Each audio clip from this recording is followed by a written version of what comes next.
Good afternoon, dear Professor V. Pillai, Professor Ramakrishnan, Sri Krishnan, and dear friends. I'm extremely thankful to you for the opportunity to teach as well as learn during this conference. Thank you very much. I'm a general pediatrician with special interest in pediatric intensive care and toxicology. I don't have any special experience in it. I'm going to talk next 20 minutes. I'm going to talk about household poisoning.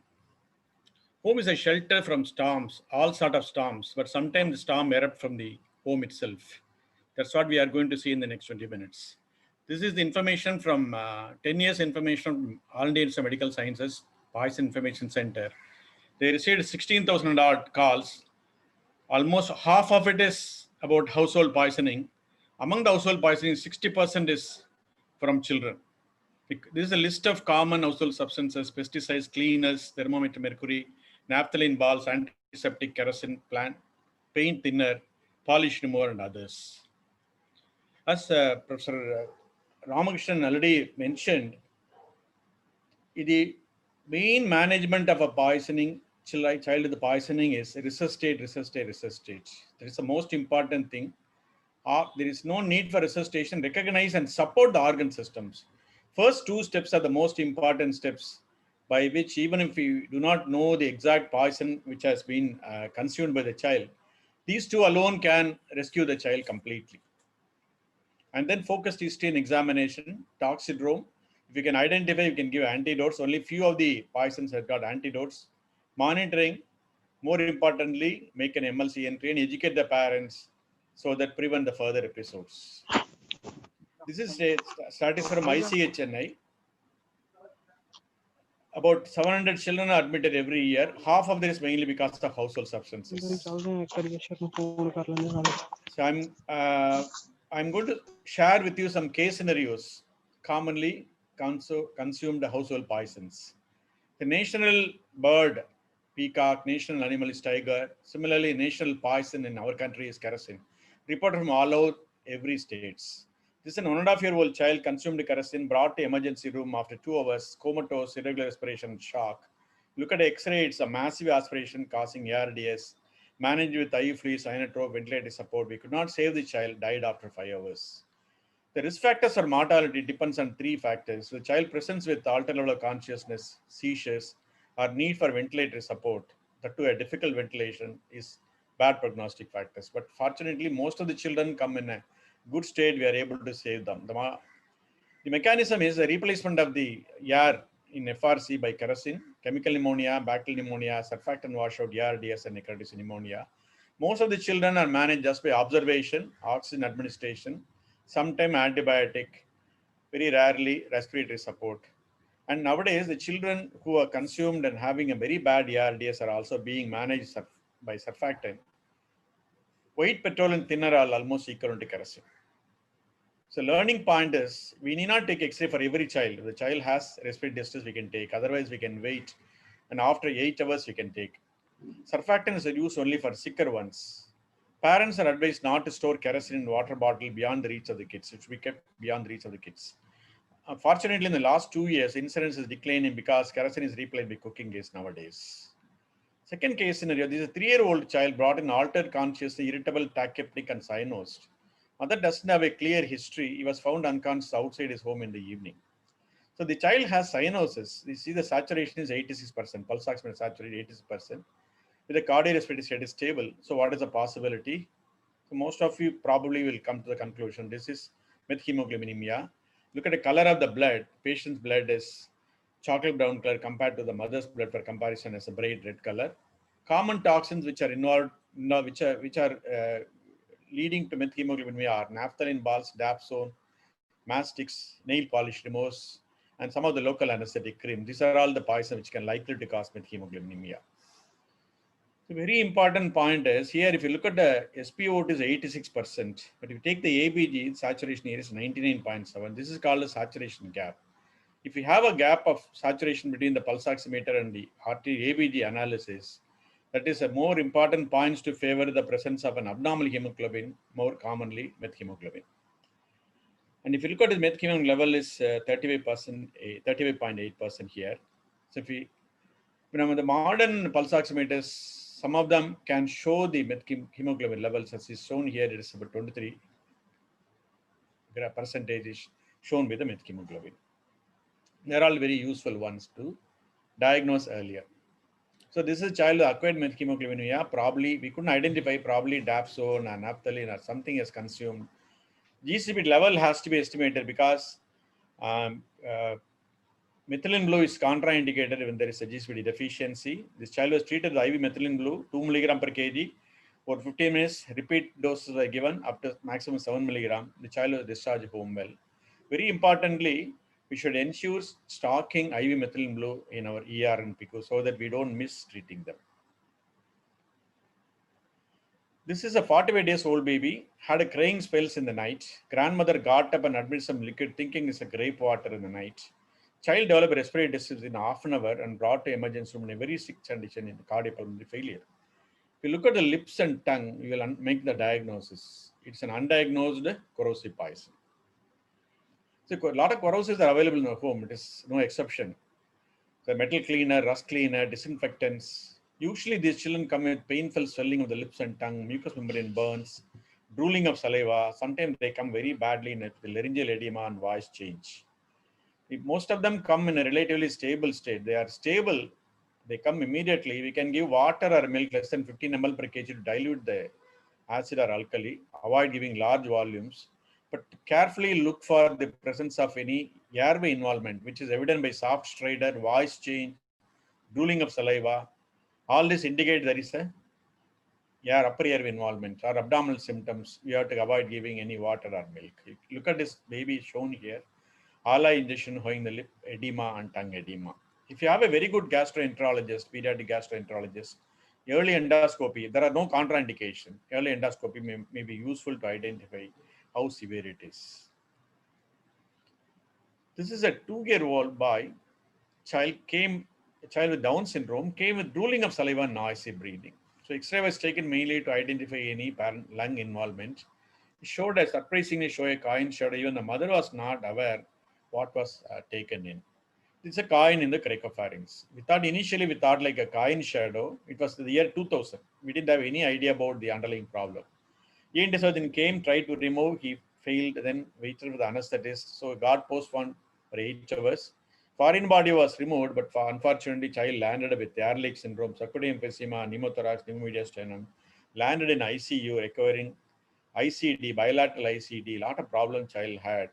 After washing out the coin, only we realized that it is a button battery. It's not a simple coin. That was our first encounter with the button battery. Bilateral ICD, media sanity, the child had a lot of problems. So button battery is very, very important. Whenever you see a coin shadow on the neck, think about button battery because it's a very, very serious one. It has to be removed within 4 hours, particularly in 4 situations: nose, ear, pharynx, and esophagus, because they can cause ulceration because of the strong alkali even within 4 hours. This is not a poisoning, just a similar X-ray appearance. Well, second is any coin shadow, think about button battery. Another lesson is any coin shadow, always take a lateral view to avoid surprises. We took a lateral view. It's not a coin shadow or button battery. It's a car wheel, very sharp edge. It was staying in the cricopharynx, perforating the positive wall of the trachea, and had a lot of problems.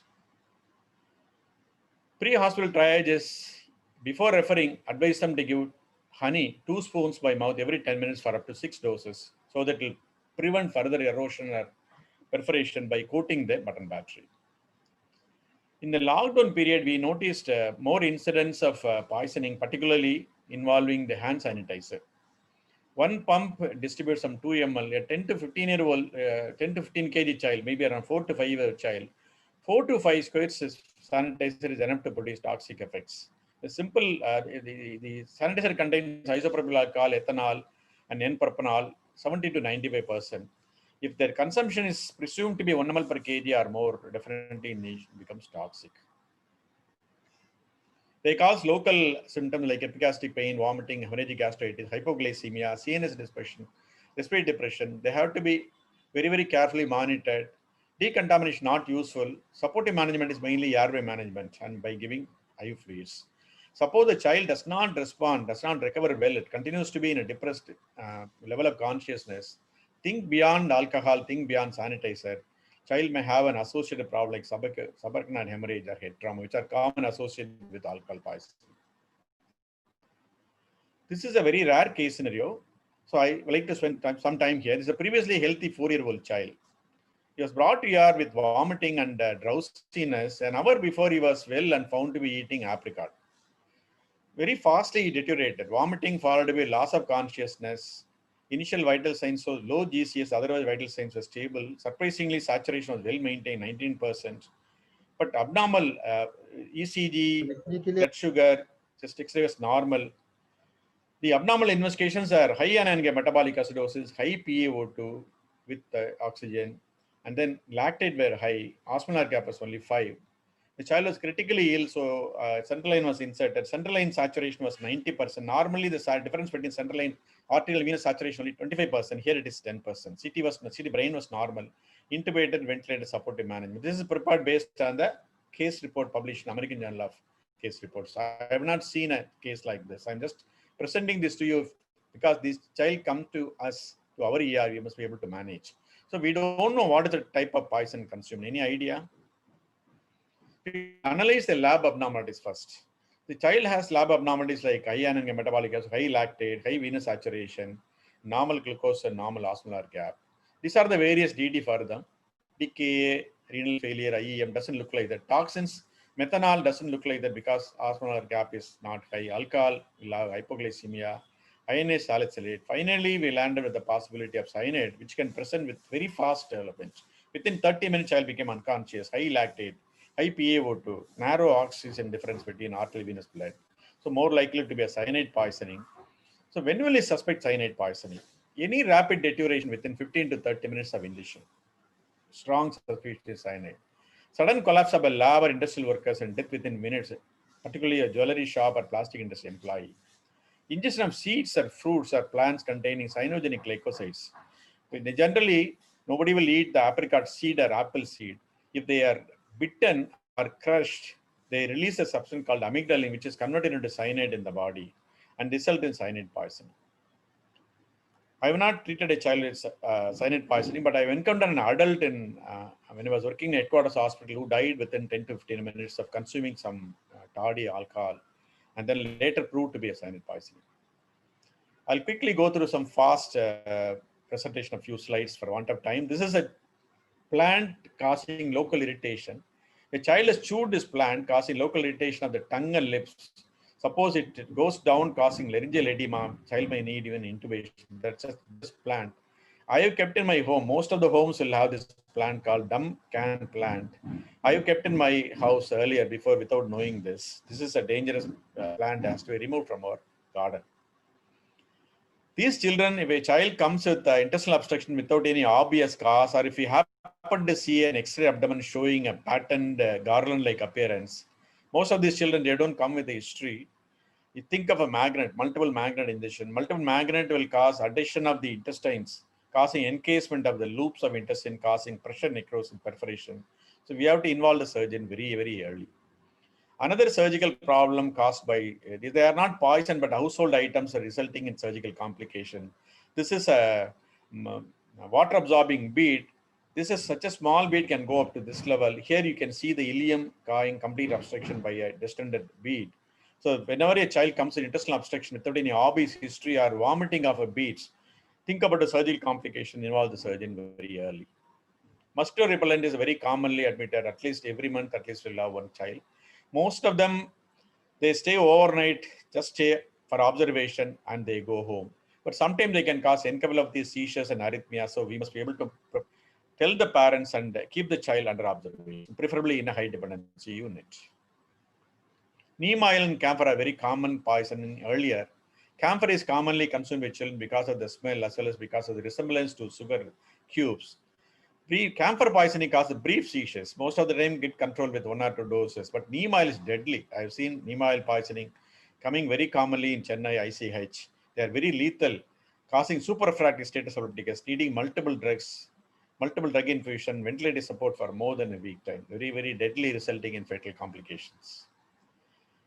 Issues related to glue poisoning. I have not come across a glue poisoning because they are not common in our country, I think. But we should know when they come to us. They can consume orally and come with intestinal obstruction. They can inhale the fumes, or they can sniff and come with convulsions and drunken dizzy appearance, bronchospasm, asphyxia, acute lung injury. Sometimes the sniffing death can lead to severe cardiac arrhythmia. If we happen to see a child with a similar presentation, particularly adolescent, we must be able to think, because most of the time they are unidentified problems. We must be able to suspect the glue sniffing or glue inhalation. There are a lot of household poisons that I don't have time to think about everything, but I've presented a big list of miscellaneous poisons. When one of the doctor's child brought to us saying that, like a lollipop, he consumes some 20-30 matchsticks during the Diwali time. So matchstick can cause methemoglobinemia and hemolysis, sometimes renal failure. Naphthalene can cause hemolytic anemia, methemoglobinemia. Eucalyptus oil can cause convulsions.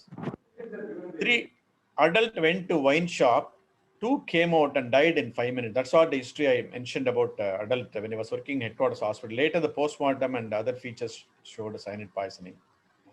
And another child was brought to us with a rat bite, but he was restless, picking up the cloth, and he was disoriented. A rat bite cannot cause that. When we went into the history, the parents said that he had a rat bite in the morning. We were afraid. We went to a local practitioner. He gave some leaves. He gave datura leaves as an antidote for rat bite. That caused datura leaf poisoning. And we have to treat datura leaf poisoning, not the rat bite. Liniments, if they are consumed, even 1 spoon liniment can equivalent to the 40 to 50 tablets of aspirin. Liniment ingestion has to be handled very, very carefully. Nail polish removers can cause methemoglobinemia. Lye shampoo can cause convulsion because of OPC. These are all fortunately a list of our angels or kids. No, they can consume everything, whatever they come across, particularly if they are very attractive. These are the big list of non-toxic substances. They may not need anything except a few hours observation in ER and back them, particularly silica and gel very commonly. These are our observation data. We noticed Perta poisoning during lockdown period. They have consumed the sanitizers are commonly consumed, because even though everybody was present at home during the lockdown period, parents, grandparents, but the physical presence is not, mental presence is not equal to physical presence. In fact, the tired parents, the curious kids, that sanitizer and floatlin poison. And another, we presented a paper in Pedicon, role of management of HTU, high dependency unit, because most of our wards are not good enough for good monitoring. Out of 44 children, 26 children required PUC, 26% required PUC interventions, mainly mechanical ventilation, charcoal hemoperfusion, mainly after thinner injection, corrosive poison, and rat killer poison. This is the drone view of Madurai city. I will be thinking why I'm showing the Madurai city here, which was planned 1,000 years ago as designed, where the temple was in the center, Meenakshi Amman temple was in the center, and the whole city was built around that. So this is a good model to prepare a hospital nowadays. PSU and ER has to be in, PSU has to be in the center. Of course, ER has to be in outside. PSU has to be in the center. The whole hospital is built around it. Because PSU has played a great role nowadays in 3 situations. They have improved the prognosis of trauma, poisons, and inborn error metabolism, because they are offering high support systems. Resuscitation and organ system support can save a child even in unknown poisonings. That plays a major role. So most of these children with suspected poisoning preferably has to be kept in high dependency unit and high dependency unit. If they deteriorate, they can shift to PICUs. These are some of the advanced strategies which are useful in the management of household poisoning. One is therapeutic plasma exchange. We have managed rat killer poisons. Many of them died. They have a rat killer poison child, rodenticide poisoning deteriorating. Better to shift them to a center where they can give a therapeutic plasma exchange or liver transplant. This is a unpublished report from one of the hospitals in Chennai. Out of 24, I think 24 patients undergoing 139 procedures, 20 improved after therapeutic plasma, 20 improved without liver transplant, because rodenticide is a deadly killer. 2 needed urgent liver transplant, 2 developed MODS and expired. So if you have a rat killer poisoning, better to refer to a center, they can do a therapeutic plasma exchange. We have last few kids with the kerosene injection with severe ARDS. Surfactant administration has come as a rescue for them to save them if they are very severe with difficult ventilation. Other organ support systems like acute liver failure due to phosphate containing poisons, liver transplant, successful ECMO and lung transplant. They are not available for everybody, But of course, it is possible they are all offering support. It may come as a little more easier or less expensive for most of our kids later in the coming years. Preventive strategy is very, very important. Store the all potentially poisonous substance in a higher cabinet. Some of the kids can put a stool and climb up and try their luck and to take this poison. So always lock the cabinet key. Check your home thoroughly for potential poison sites. Never prepare or give medicine to a child in the darkness. Never tell a child that medicine tastes like a candy, so he will try another medicine. Keep cleaning products in their original bottles, not in usable bottles. Avoid buying large containers of sanitizers. I come to the last slide. This is Avvayar, the female poet, ancient Tamil poet belonging to 10th century AD. What she said is, Kattradu kaiyalavu kalladadu ulagalavu. That means, what is known is handful, what unknown is infinite, like ocean like. I just used to compare this to the knowledge in poisoning. The knowledge poisoning is huge.